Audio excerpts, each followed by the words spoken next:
ఆడేది నేనే, ఆడించేది నేనే.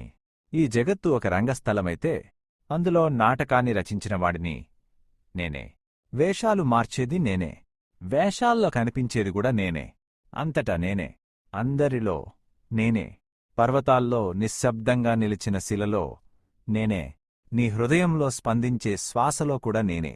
నీవు నన్ను వెతికే దేవాలయంలోనే కాదు, నీవు కన్నీరు కార్చే ఒంటరితనంలో కూడా నేనే. కర్మను నేనే, అకర్మను నేనే. నీ చేతులతో జరిగేది కర్మగా కనిపిస్తుంది, కాని దాని వెనుక నడిపించేది నా సంకల్పమే. ఫలితం నీకు అంటుకున్నట్టు అనిపిస్తుంది, కాని ఆ ఫలాన్ని ప్రసాదించేది నేనే.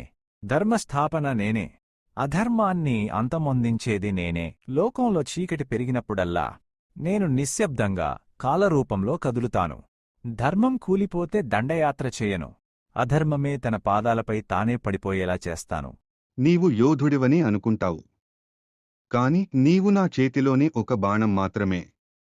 వదిలేది నేనే, దారి చూపేది నేనే, లక్ష్యాన్ని తాకించేది కూడా నేనే.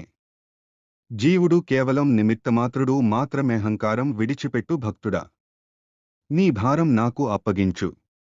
నీ పని నడవడమే, నీ ఫలితం నా బాధ్యత.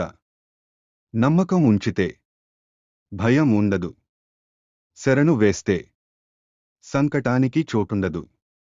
నేనే శివుడిని, ఆది లేనివాడిని, అంతం కానివాడిని.